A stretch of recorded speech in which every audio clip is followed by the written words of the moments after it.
pagi Bu. Ya, Di sini sesuai dengan janji saya kepada Ibu, kalau saya akan mewawancara Ibu sesuai dengan kasus yang saya berikan ke Ibu.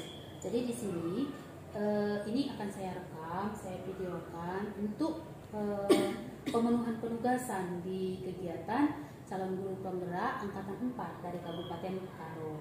Jadi ini nanti saya minta Ibu untuk menjabarkan kira-kira solusi apa yang bisa diambil untuk menyelesaikan kasus tentang si Abdul ya Bu ya, si Abdul yang dijemput orang tuanya untuk panen ikan di tambak. Di sini kasusnya itu Pak Budiman merupakan guru matematika di SMP Kurnia. Pak Budiman ini dikenal sebagai guru yang rajin, ramah, penyabar, dan disukai banyak murid. Suatu hari saat Pak Budiman sedang mengajar di dalam kelas, jam pertama di kelas 8A, tiba-tiba datang orang tua salah satu murid kelas 8A itu, namanya orang tua Abdul ya. Di depan pintu kelas 8, Bapak Anwar, nama orang tua Abdul tadi, mengancungkan parang sambil teriak dan memanggil-manggil Abdul agar segera pulang. Nah, untuk ikut panen ikan di tambak. Nah, sontak Pak Budiman merasa kaget dan takut. Demikian juga dengan murid-murid yang lainnya. Abdul juga hanya bisa menangis, ketakutan dan bersembunyi di pojok kelas sambil berteriak tidak mau pulang. Dalam situasi dan kondisi seperti itu, apakah yang akan dilakukan bila ibu dalam posisi Pak Budiman? Seperti itu ya. Jadi di sini nanti saya akan tanya ibu ya, saya wawancara ibu. Seandainya masalah seperti ini itu terjadi dalam situasi kita di sekolah ini. Nah, hal-hal yang seperti ini di luar dari pemikiran kita kadang bisa terjadi. Kalau ibu lihat kasus yang dialami Pak Budiman ini, kira-kira menurut ibu tindakan Pak Anwar, orang tua Abdul ini seperti apa? Yang pertama, seperti sekolah kita kan kita memiliki Pak Sapam. Ya benar. Jadi yang pertama kita beritahu adalah Pak Sapam. Setelah itu kita amankan dulu orang tua dari anak kita Abdul ini. Setelah itu kita ambil meja atau kita ambil sebuah ruangan dan kita coba dikomunikasikan. Ya. Setelah itu kita juga sebaiknya memanggil kepala sekolah karena ini kan sudah mencakup keamanan anak-anak juga. Ya, ya, jadi kita komunikasikan ada kepala sekolah, ada pihak keamanan juga Pak Satpam seperti itu. Setelah itu kita mencoba mencari akar masalahnya dulu. Mengapa di sini anak kita Abdul dia ketakutan? Berarti ada sesuatu di situ. Jadi kita tanyakan dulu apakah dia memang ketakutan karena parangnya atau ketakutan karena bekerjanya. Nah ini dia. Jadi jika seandainya ketakutan karena perangnya, jadi kita juga harus menetralkan emosi anak-anak dulu dan juga orang tua dulu. Misalnya anak-anak bilang dia ketakutan karena perangnya, jadi kita beritahu kepada orang tua, Pak anak kita ketakutan, jadi mungkin perangnya disimpan dulu. Jadi setelah itu kita tanya lagi ke orang tuanya, jadi kenapa sebenarnya dia bawa parangnya atau karena emosi gitu. Jadi sebaiknya jika masalah itu ada atau muncul jangan diselesaikan dengan emosi. Jadi kita tanya lagi anaknya. Misalnya anaknya iya dia mau datang ke tambak setelah pulang sekolah. Bagaimana dengan orang tuanya seperti itu? Kalau misalnya orang tuanya merespon iya, kan syukur. Tapi kalau dibilangnya enggak, kita juga pihak sekolah nggak bisa maksa kan.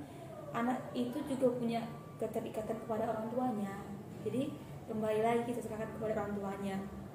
Kalau dia memang orang tuanya setuju bahwa anaknya dibawa pulang saat itu, kita mau gimana gitu.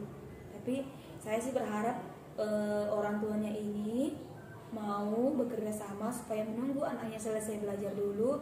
Setelah selesai belajar maka ikut ke tambak. Tapi kalau memang anaknya juga dia mau saat itu juga, berarti dia otomatis nggak belajar. Ya udah nggak apa-apa, untuk hari itu kita izinkan dia tidak ikut belajar. Dan khususnya saya bahasa Inggris, kalau dia yang mau belajar lagi setelah pulang sekolah itu nggak masalah bagi saya. Iya, baik Ibu, bagus ya. Jadi di sini kita redam dulu ya masalahnya ya. Kita redam dulu masalah si Pak Anwar. Nah, di sekolah ini tadi seperti Ibu katakan kita punya keamanan. ya, punya keamanan. Jadi seharusnya ya sesuai prosedur lah dia masuk ya. Mungkin tadi Pak Sapam kita mungkin kecolongan ya, bisa saja mungkin bukan dari gerbang dibawa, langsung dibuka parangnya ya. Iya. Oke, jadi begini Bu, tadi Ibu katakan bahwasanya kita komunikasi. Setelah komunikasi ternyata Pak Anwar ini berkeras untuk bawa anaknya, sementara anaknya ini kan tidak mau, aku harus sekolah, gitu. Itu sementara Ibu katakan tadi nggak apa-apa lah dibawa hari ini ke kolam gitu kan, ke tambak untuk pendidikan. Nah, mengapa Ibu katakan demikian? Kan kita nggak tahu keadaan ekonominya gimana. Jadi menurut saya kalau memang saat itu dia butuh untuk tenaga anaknya saat itu nggak masalah. Belajar itu kan nggak harus di saat itu juga. Kalau saya pribadi belajarnya itu setelah dia pulang dari tambak juga belajar ke saya itu nggak masalah. Nggak masalah ya. Iya. Kalau misalnya Abdulnya dia lebih ke pilih sekolah, Iya. sementara orang tuanya ini pilih hayo harus ke tambak gitu, itu gimana Bu? Keputusan apa ya Ibu ambil waktu itu? Kalau misalnya anaknya ini pengen belajar sekolah dan ketambaknya itu selesai setelah sekolah ya, jadi kita itu sebaiknya kasih pengertian ke orang tuanya. Kan bapak bisa lihat sendiri kalau anak bapak ini sangat bersemangat untuk sekolah. Jadi kita sebagai orang tua, baik bapak dan saya juga orang tuanya di sekolah, marilah sama-sama kita dukung anaknya gitu. Jadi kalau misalnya saya rasa kita ikutilah apa kemauan anak kita seperti itu. Kan panen tambaknya bisa selesai pulang sekolah Pak, seperti itu. Oh ya, solusi yang diberikan ke Pak Untuk Anwarnya ya. Iya. Iya. Karena kan kita tidak tahu Pak Anwar ini kan sampai bawa parang gitu ya kan, suatu hal yang sangat di luar dugaan gitu, dan sangat mengancam keamanan ya, keselamatan juga. Nah, di sini kalau Ibu perhatikan apa seharusnya nih yang perlu ditingkatkan di sekolah ini supaya hal seperti itu bisa diatasi, atau misalnya jangan sampai kecolongan lah orang tua bawa parang seperti itu di sekolah.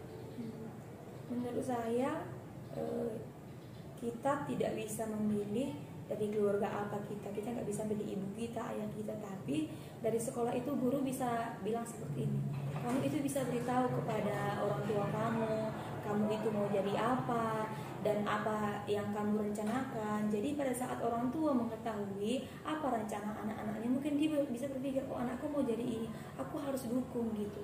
Jadi pada saat anak itu udah tahu apa keinginannya, orang tua juga udah tahu. Jadi orang tua itu udah tahu, oh, anakku nanti kan belajarnya jam segini, dia nggak bisa diganggu ya, bisa diganggu dari jam segini ya, seperti itu.